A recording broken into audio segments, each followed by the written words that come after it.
We'll get back to the Buckeyes, but our buddy Yakov is taking us in a northern direction here. Mike John Forcier. O'Korn, Nick Sheridan, Tate Forcier, walk through that door. I can remember when Forcier got him out to like a 4-0 start, and people are talking Heisman for Forcier. Heisman for Forcier, Is it fair? The quarterback situation right now at Michigan is as bad as it was in 2008, Rich Rodriguez's first year with Nick Sheridan and Stephen Threet. I think the O'Korn and the Shea Pattersons and that Wilton Spate stretches, like that's still better than it is now. And we'll see what Alex Orji can do this week, because Michigan has been completely afraid to throw the ball with him because they've seen him throw the ball in practice, and the little that they've let him throw the ball in games gives you all the reason, all of the evidence that you need, all the proof that you need. And so I'm interested to see what this looks like, because this is going to be the offense that they didn't want to go with this season. That's why they went with Davis Warren. They didn't want to have to resort to this, and now they're going to. And now they have to pretend that this is what they want, and this is a good thing. And so we'll see. Alex Orji still has yet to complete a pass beyond the line of scrimmage in his career. So his first one, the next one will be the first one. He's going to have to do it, clearly. And I think Michigan fans will come to realize that if the defense knows whether you're running or passing, it makes it a lot easier to stop that run or pass. And they've been in denial about that for about a year now, in terms of knowing whether a team is just going to run or throw is not any kind of advantage. I think we've seen this past week or this season when they've complained about the predictability of the offense when Alex Orji is in there. Like, Alex Orji's in there, everybody knows it's going to be a run. That makes it almost impossible to run. It's like, really? You're so close to understanding what people have been saying for the past year. How ironic. Did Jim Harbaugh forget to leave some notes when he left? Maybe that somebody wasn't evaluating Alex Orji. This guy's been on campus for a few years. Was nobody taking any notes, since he wasn't the starting quarterback, that he can't throw? If anyone's paying attention to the twos and threes over here, he can't throw. So we'll need to go get somebody else. He's like the Martin Short synchronized swimming skit from with Harry Shearer in the on Saturday Night Live. They're great synchronized swimmers, but Martin Short has to reveal that I'm not a strong swimmer. I can't swim. So that's Alex Orji. Jacket on. Yeah, with the life jacket on. I'm not a strong thrower. I can't throw. So yeah. Oh well. I mean, they're going to have to design some things that make it easier for him, and try to do the screen game, get Colston Loveland back healthy, and sounds like it's not as bad. His injury is not as bad as they thought. Some play actions, but then when you're doing all of that, he still has to be accurate throwing the ball, and he hasn't been. And so this is going to have to be something that he's going to have to do something he's not yet done in a very big game against what we think is a pretty decent defense at this point against USC. And it won't just be USC. It's games after that as well. It's not like this is just a one-game season that Michigan can just run the ball, because if you're just trying to run the ball, defenses will continue to bring safeties up. And we saw it against Arkansas State. There are times where Arkansas State's safeties were 7 yards off the line of scrimmage. They were just breathing down the back of the linebackers, because there are no concerns about being beaten downfield either against Davis Warren or Alex Orji. So Michigan's offense is going to have to execute, and then hope that everything else clicks into place as well. And that's a lot of hoping, a lot of praying, and coming down with some 50-50 balls that you don't have the receivers that can do that either. So the odds are pretty much stacked against them right now. And I don't think it would be any better if Jim Harbaugh was still there, because the pieces are still the pieces. And the receivers are the receivers, the running backs are the running backs, and running backs aren't bad. Kalel Mullings is pretty good. Donovan Edwards is what he is. But Jim Harbaugh is not changing any of that, in my opinion. Would Jim Harbaugh have gone to the transfer portal, though? The portal was closed by the time he decided he was going to stick around, though. So and nobody moved in the spring. Yeah, I mean, that's one where you're going to have to go find somebody, and you could I mean, I'm sure there is somebody out there that they could have not tampered with, but if he's sticking around and there's word out there that they're looking for a quarterback, then agents are going to tell their guys. So I'm sure they could have done something better than this. And the fact that they didn't anyway is very odd. And that's, to me, more of a program thing in terms of it's not just Sharon Moore, it's the administration as well. Like, where's the aggression in this? And, I remember writing it after Jim Harbaugh left, that Michigan just won a national title without a heavy usage of the NIL. So then their money lenders are going to assume that they can just do that every year, and you can't. And they went into this offseason without, we don't need to spend. We spent last year and we're fine. And they're finding out that they're not fine. And in fact, they might be quite bad. Worse than I anticipated. And it looks like this USC team is another version of Texas in regards to quarterback play, skill position players. Don't have the offensive line that Texas does, but still another version of Texas. So if Michigan's coaching staff knows its profession, then they should be able to self-scout. They should be able to look at what happened against Texas and be able to improve. They should be able to. I'm talking more on the defensive side, because that's what surprised me more than anything, was that in addition to inaccurately evaluating their own quarterback room, that the defense was dragged around the field from the first drive on, that it wasn't a slow wear down, that, okay, our defense was a match for the Texas offense, but then we wore down in the fourth quarter. I think I'll just say this real quick. The Texas game went exactly how it should have, how it looked like it was going to after seeing Michigan open the season. And so at what point, what have we seen from Michigan or USC right now to think that this game is not going to go in a similar way with Lincoln Riley's offense just moving the ball around and wearing out, not just wearing out Michigan's defense, but also hitting some big shots that maybe Texas did? Yeah, I agree. I think I picked Texas to win by 10, and I think USC is favored by 5.5. I would pick USC to win by 10 this week, like 30-20, something like that was what I was looking at. And it may take a defensive touchdown for Michigan to get 20. So, and that's not out of the realm given, some of the dudes they have on that side. But, Moss to me feels like he's legitimate, given what he did against LSU. You can't gain a whole lot or figure out a whole lot based off who they play Utah State in week 2. Does that sound right? Yep. And they think they shut them out. So, I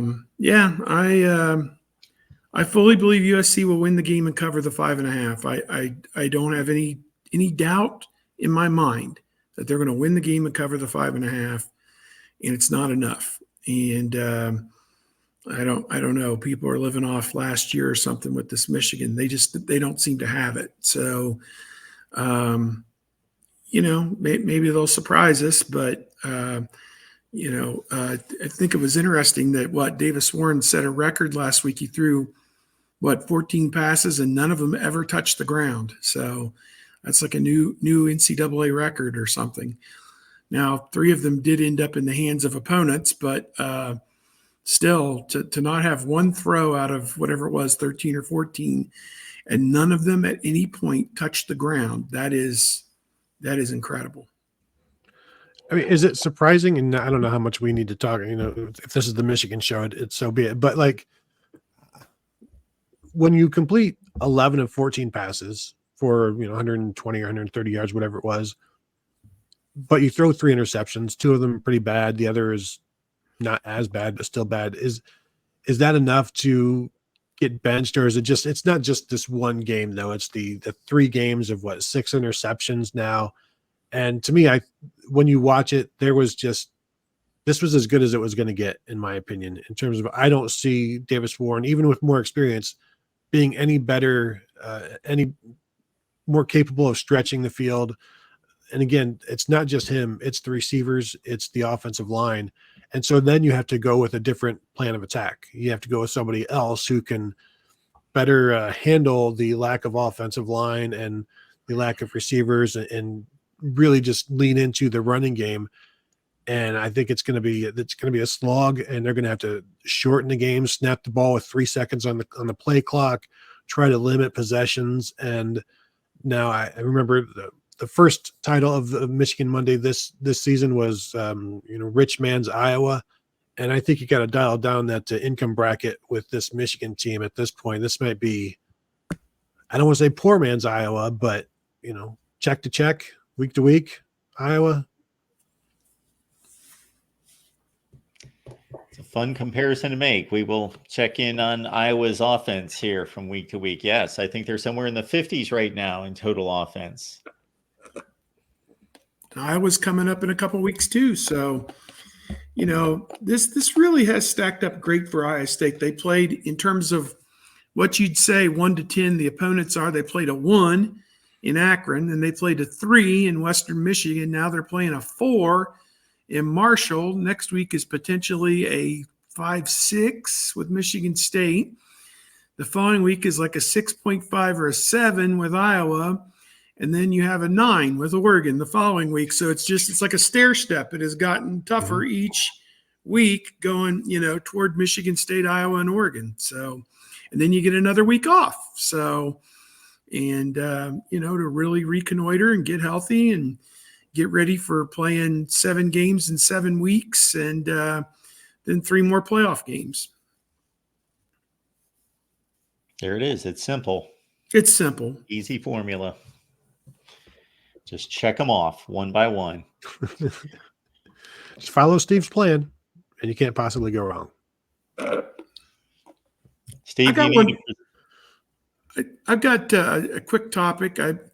ESPN's got a great story out there about Tennessee, Oklahoma, and how Josh Heupel is leading Tennessee back to play his alma mater.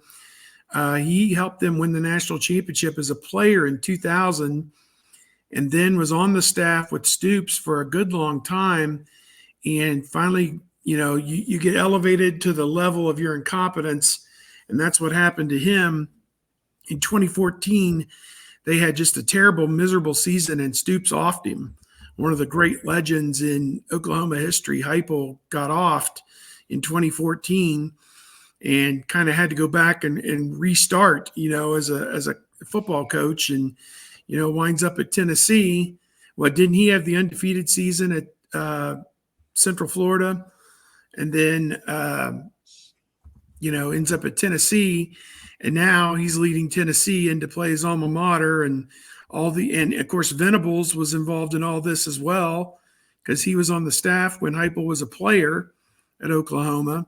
So they did a great job. They talked to everybody involved about, Heupel was a player. Heupel was there when they had Heisman winners at quarterback. He was the quarterback's coach. Didn't Jason White win the Heisman Trophy with him there as the quarterback's coach? And maybe Sam Bradford, was really good there as well. And then he got risen up too far up the ranks, and, for whatever reason, it didn't work out in 2014. And Stoops said it was the worst day of his time as the Oklahoma coach, that he had to fire Heupel, and now he gets his revenge, because I think Tennessee could go in there and maybe lay one down on them. But we'll see. I'm not convinced Oklahoma and Venables is made for the long haul in the SEC, but we'll see. I'm predicting by the end of that game, the Oklahoma crowd will be chanting, "We want Josh." Yes. As Tennessee reigns in another touchdown on a 3 or 4 touchdown victory over Oklahoma, because on one hand, Josh Heupel's not going to want to just destroy his alma mater because he loves them. On the other hand, as Steve said, they did fire him. I'm sure he would love that job if it was offered to him one day. But also, you've just got to continue to impress the playoff committee, and a big road win in the SEC. There's nothing more impressive. The second most impressive thing behind a road win in the SEC is a road loss in the SEC. And then if you can beat somebody from outside of your conference, that's great. But this is an opportunity for them to really, really impress everybody and they're going to be pushing Ohio State in the AP and in the coaches poll with the win after this one, I think. Yeah, Tennessee -7 on the road at Oklahoma. So the experts are thinking like 32-25 Tennessee to win this game. So I believe that they could cover that and win by double digits. I do believe. I mean, Oklahoma struggled to beat a bad Houston team like 16-12, something like that. So I'm just hinky on Venables. I just again, great defensive coordinator, rose to the level of his incompetence now as a head coach, and I just don't know that he's got it to be the head coach. Well, and then with how great was he once people kind of started to not let him steal signs? When they were like Ryan Day holding up, whatever they did to keep him from stealing signs, he looked a little more human after that. Yeah, those last couple trips to the postseason were pretty brutal with Joe Burrow and Justin Fields on the other side. A lot of points scored in those two games against Venables. Yeah, I'm not quite that quick to jump on Tennessee from that standpoint to that degree. But yeah, to be a touchdown favorite on the road at a place like Oklahoma is pretty substantial. Now, they did bounce back and look better against Tulane this past week, although that was nip and tuck in the fourth quarter before they pulled away. Yep, Tulane's a good team, obviously, based off last year.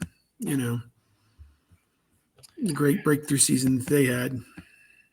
I just think it's cool we're finally getting into the now the conference slates of all of the new conferences, including the Big Ten, USC and Michigan playing. USC with their first Big Ten game, and we saw UCLA welcomed into the Big Ten last week so graciously by Indiana, as Indiana does. Hazing is bad. I don't believe you should haze, but the Big Ten hazed UCLA by having Indiana go in there and just dunk them in the toilet and give them a wedgie and then post it all on social media for everybody to see. How about, I was at Winking Lizard when that game came on last Saturday at like 7:30, and the first shot of the Rose Bowl was empty. I mean, you had those red seats that are faded into whatever color. It looks like it's USC Stadium with how faded those seats are at the Rose Bowl. And it really didn't. It filled up between the 20s a little bit. They had a season high 50,000 people there. They'll never draw another crowd like that the rest of the season unless they have one of the marquee teams coming through there. I don't know what their schedule is, but UCLA football dead in the water in week 3. It's just like, and I put in our little thing here. We could segue into some Big Ten talk, kind of bring it back closer to home and kind of the who is and who isn't. But I think we're starting to get a good feel, I think, right now of who's legitimate and who's not. And there's not a lot of legitimacy here, to be honest with you. I think you got Ohio State. Got a big game Friday night. How about Fox goes to this Friday night package? Mm-hmm. They get a ranked game in week 1 with Arizona, Kansas State. And now out of nowhere, neither of these teams ranked in the preseason. Illinois and Nebraska both get to 3-0 with impressive wins.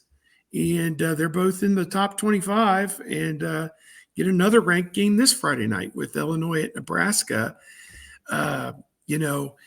Is Bielema the answer at Illinois? This is kind of a program. They already had one program win at home already over Kansas, which was big. But this one, if they're able to go on the road and win at Nebraska, when Nebraska seems to have their stuff together, that would be huge for Bielema and his legitimacy at Illinois.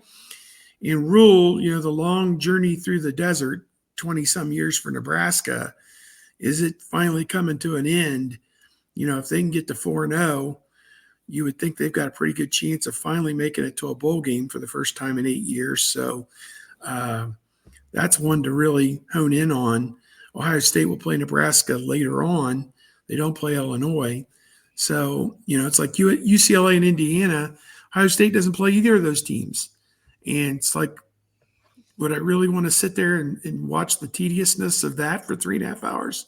No, I don't think I want to. But this one might look in just to see if Raiola is going to ride the enthusiasm of the home crowd to a win over Illinois. That'll be a lot of fun, I think. I'm actually semi-stoked for this one. I think this is going to be an interesting affair, although Nebraska's got the potential, especially it's a home game. I would be a little bit more intrigued in Champaign for this one, that Nebraska may be too much for them. But Illinois got the nice win against Kansas, and then you can't even discount the other 2 wins for Illinois, even though the opponents were nothing. They usually struggle against the MAC schools and the FAUs of 2 or 3 years ago. They needed a 4th down to beat Toledo a couple of years ago. So at least they stomped a few teams non-conference. Yeah, Nebraska favored by 8 in this game, and the over-under is like 43. So they're saying like 23-17, something like that. I don't know. My math's not good. 23-15, I don't know. Something. With back when Terrell Pryor was a true freshman at Ohio State back in 2008, I don't know if it was Jim Tressel or Dick Tressel, or if there was just somebody talking about how a true freshman is going to lose you, a true freshman starting quarterback is going to lose you a game that you shouldn't lose at some point in the season. No doubt. And this might be one of those. Everybody's going to be watching. Everybody's going to be locked in. And Brett Bielema, to me, is one of the best coaches in the country. And, Arkansas didn't work out for him, but the Big Ten, you have to take Illinois seriously. They almost beat Michigan, last year? He's going to have his guys ready. They're going to be sound. They're going to be disciplined. And as long as Luke Altmaier doesn't turn the ball over, I figure whichever quarterback turns the ball over most in this one, that team's going to lose. And so you have to be careful. But Dylan Raiola, to this point, I don't think he's thrown an interception. He's been pretty careful. He's been good. So I'm definitely looking forward to that one. And then, Nebraska wins this. They're going to be 6-0 heading to Indiana. And shoot, that may be a game between ranked opponents at this point too. And I think everybody's seeing what I saw at Big Ten Media Days with Kirk Cignetti. That dude's pretty awesome. He's hilarious. He's got a lot of attitude, and now he's showing it out on the football field for the Hoosiers. I don't know how long it's going to last because, as Maurice Clarett once said, it's a humbling thing being humbled. And somebody's going to come along at some point and probably humble the Hoosiers, and maybe he might tone it down. My text chain's been lightened up with I can't wait for somebody to take this guy down a notch, already. But when his day's coming. He did the Jim Tressel 310 days thing at Indiana, saying, at halftime of mid-court, talking about all this stuff, and then he closes by saying, and Purdue sucks, and then he says, and Ohio State and Michigan suck too. And it's like, okay, this is good. This is what we like to see in the Big Ten. Some attitude. Yeah. And then you talk to him at Big Ten Media Days, and you're like, I really like this guy. Yeah. And that turned out to be a more truthful statement. 2 out of 3 ain't bad than we thought at the time. Yeah. We went 1-1 in the Pacific Northwest rivalry games. Oregon, after 2, so-so showings against Idaho and Boise State, boy, oh boy, oh boy. I would have thought that they figured, well, we're Oregon. We'll just throw our designer helmets and uniforms out on the field and beat Oregon State. No. They showed up in full body and spirit and beat Oregon State's ass with a board. I mean, it was thorough and absolute. I mean, it was, and that place was electric too. Those people at Oregon State were ready and stoked, and it was all Oregon. And that's the Oregon we were promised. That was the Oregon that we are looking forward to seeing in the Big Ten. And that's the Oregon that can give Ohio State a tough game. So we'll see. Washington, they played about like I thought they would. In fact, I picked Washington State to win that game just based off what I had seen. I just wasn't impressed at all with Washington's first two games, and they get turned away at the 1 yard line with a minute to go, down 5, had to score a touchdown and couldn't do it. And Washington State, which has a pretty good football program, beat them. So there's one good, one bad for the Big Ten. But yeah, I think it's good to see that Oregon is legit. Now we'll see how they attack the rest of their games leading up to Ohio State. If Ohio State doesn't pull through, could the two best teams in the conference be two new entries into the conference? Wow. And here's the other thing. USC doesn't play Oregon or Ohio State. So if USC goes 9-0 and the Oregon Ohio State loser is 8-1 and the Oregon Ohio State winner is 9-0, the Oregon Ohio State loser is not in the Big Ten championship game. So that was something we pointed out, a month ago, an anomaly in the schedule. Like, perish the thought that USC is going to go 9-0. Well, I don't know. I mean, they win this one this week at Michigan. I'm sure they got some more tough ones somewhere, but what is it? They're better than everybody else on the schedule, aside from possibly Penn State coming to town. But I just think that schedule's I just think the repetition of physical team after physical team, Rutgers, Nebraska. The travel. I mean, somebody's going to pick them off, if not multiple teams. Could be. It is a very favorable schedule, but I think what you guys are telling the Buckeye fans listening is that they need to root for Michigan this week. And if you just want to throw your comments in the chat there to see for the fans, see if you agree with Steve and Mark saying go ahead and root for Michigan. It would help the cause. USC. It would help the cause. Yeah. See how that goes. Yeah.